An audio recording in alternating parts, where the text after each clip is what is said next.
Hello and welcome to the Fossil Huntress podcast. Today we're going to be flying over to the UK, to southwest England and the Blue Lias formation. The fossils of the Blue Lias formation are world-renowned. They've got amazing preservation, and we see dinosaurs, some theropods, pterosaurs, the basal pterosaurs, wonderful ichthyosaurs, and plesiosaurs. The first ichthyosaur that was found in the Blue Lias was found by Joseph and Mary Anning, and they were avid collectors that you likely know. They lived in the Lyme Regis, Dorset area and used to walk the coast and the beach looking for wonderful fossil specimens. The She Sells Seashells by the Seashore was written for Mary Anning, and there's a film that's just come out this year called Ammonite, which celebrates her life. And both her and her brother were very interested in the ichthyosaurs along the coast, and we're going to explore some of her finds and how that fits into the history of the coast and with modern finds. We find ichthyosaur bones in the Blue Lias in various stages of articulation or disarticulation. So we find them as loose vertebrae on the beach where the sea has washed it clean and done all the lovely prep for you. Thank you, ocean. And we sometimes find concretions where there's disarticulated bones or isolated bones broken apart from one another in a jumble. And sometimes they'll be poking out and sometimes they need to be prepped rather lovingly, all the way through to sort of what would be look like an X-ray of the individual animals. So we can see the full outline, all the rib ends are articulated to the dorsal vertebra, and everything matches up. Back in 2018, Lewis Winchester Ellis found a wonderfully preserved partial ichthyosaur. So the pieces that he found were from the tail section of the animal and the stomach contents. And it was interesting to find the stomach contents because it tells us a little bit more about how these mighty marine reptiles liked to dine back in the Jurassic. When we took a look at the stomach contents of that particular ichthyosaur, we discovered that, like most of his brethren, he liked to dine on fish and cephalopods. His stomach had fish bones and squid tentacle hooklets in his belly. The hooklets were the only hard parts of the animal preserved because this ancient calamari was fully or partially digested before the ichthyosaur met his end. Ichthyosaurs, or fish lizards, ichthyos being fish and saurus meaning lizard, were large marine reptiles that thrived during much of the Mesozoic era. So we see them first arrive on the scene about 250 million years ago, and the last species survived to about 90 million years ago into the late Cretaceous. If you're listening to this, then you likely know exactly what an ichthyosaur is, but if you do not, picture a dolphin. So ichthyosaurs ranged from about a meter to about 16 meters. So picture a very large dolphin, who are super sweet and adorable. Make the snout longer and then add big conical teeth that could catch smaller prey. The very first fossil fragments, so not the complete ichthyosaur that we credit Joseph and Mary Anning with, but just the little bits and pieces, were found as fragments and disarticulated bone in Wales in 1699, so way back in the day. And then shortly thereafter, a fossil vertebra was published in 1708 from the lower Jurassic and first members of the ichthyosaurs. And to give that a bit of historical significance, this was the age of James Stewart, Jacobite and hopeful to the British throne. And while scientific journals of the day were publishing the first vertebrae from ichthyosaurs, he was avoiding the French fleet in the Firth Forth off Scotland. And this wasn't Bonnie Prince Charlie, this was his dad. So it's way far back.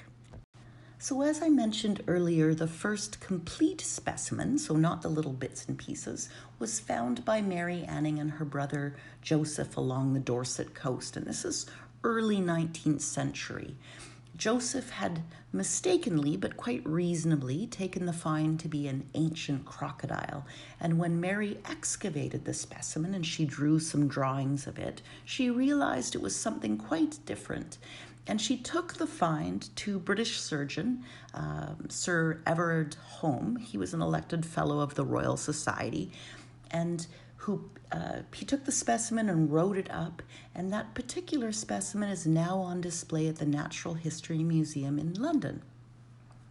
But a few years later, in 1821, William Conybeare and Henry de la Beche, another friend of Mary's, published a paper describing 3 new species of unknown marine reptiles based on Anning's finds.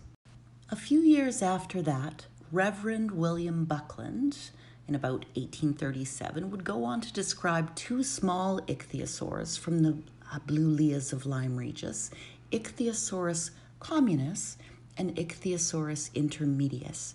And it's remarkable that you'll recall that William Buckland was a geologist, paleontologist, and the Dean of Westminster. So that doesn't fit together in my world, but it certainly worked in the early 19th century. And it was Buckland who published the very first full account of a dinosaur in 1824, and he's the one that coined the name Megalosaurus. We have many people to thank, from Sir Richard Owen to William Buckland, for the knowledge that we have about dinosaurs in the past, and Joseph and Mary Anning. But with the publication that Reverend William Buckland did, both his work in dinosaurs and marine reptiles, truly the age of dinosaurs and the age of the mighty marine reptile had begun. So while dinosaurs ruled the land, marine reptiles ruled the seas. And we found ichthyosaurs in the Blue Lias near Lyme Regis and the black Ven marls. Specimens have been collected higher up in the sequence near Seatown.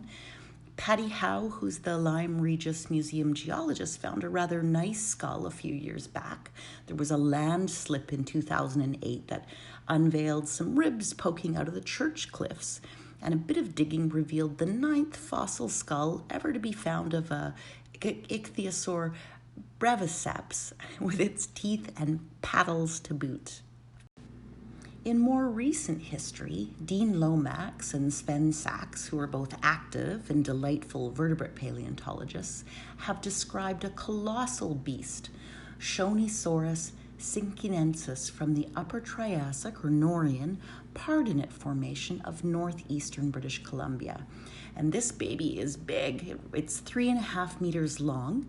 And if you want to see the specimen, it's on display at the Royal Tyrrell Museum of Paleontology in my sister province of Alberta.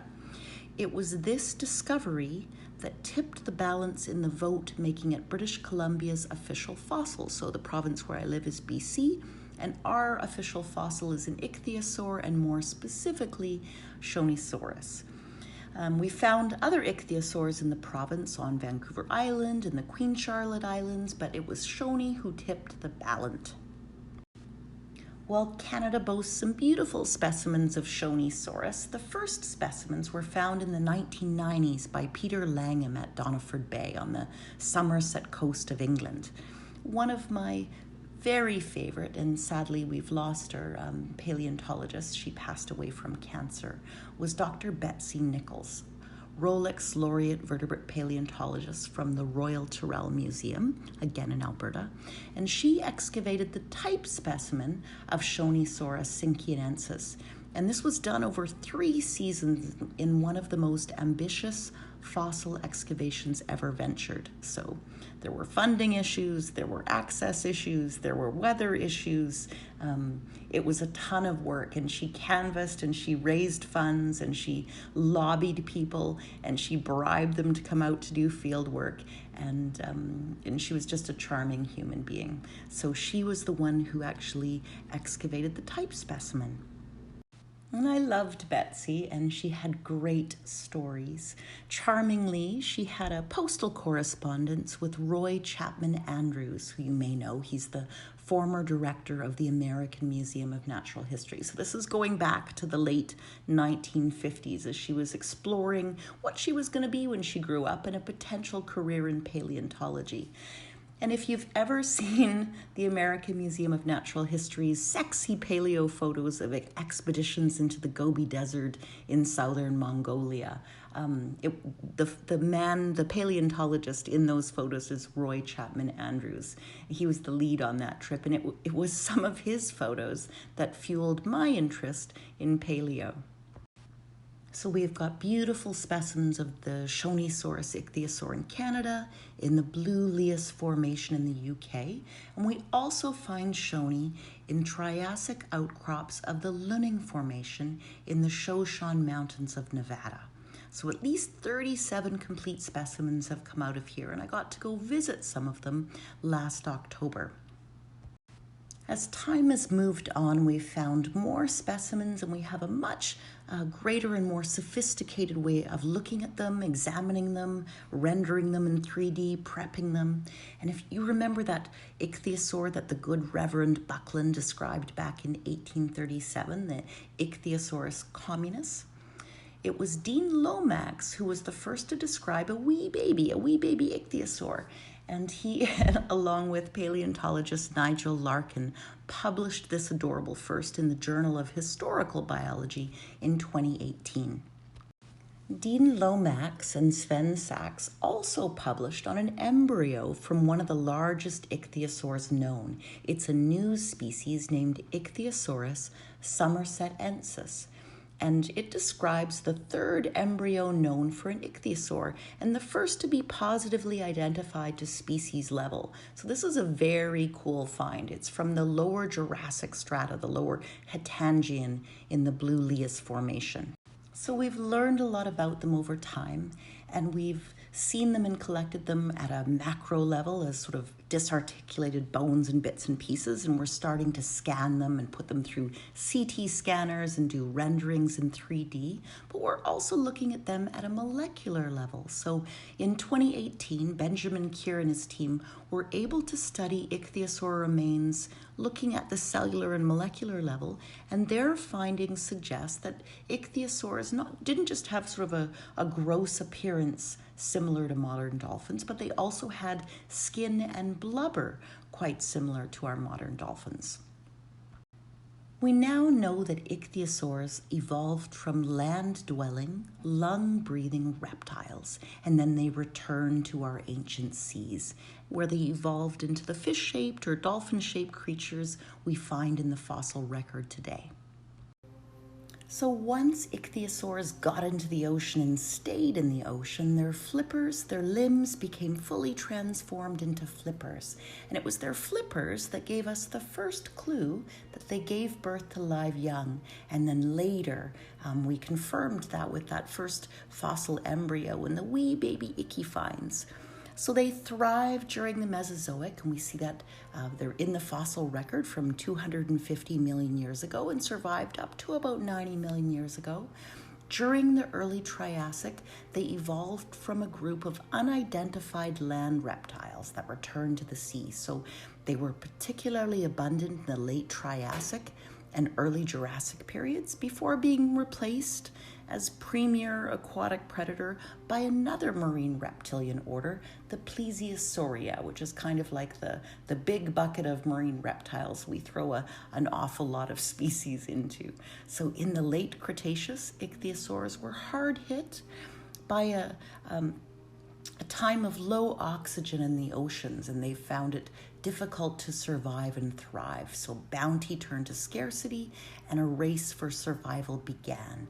And the ichthyosaurs lost that race as the last of their lineage became extinct. And we know an awful lot about them from various papers that have been published. So Nathan Van Vranken, Sven Sachs, Dean Lomax, all standing on the shoulders of giants that go all the way back to William Buckland and those first complete finds that we found in the beautiful Blue Lias on the coast, in the Dorset coast of the UK. So I've got much more to say about ichthyosaurs, but I'll stop it here. And I hope you guys are having a wonderful day, and thank you for listening.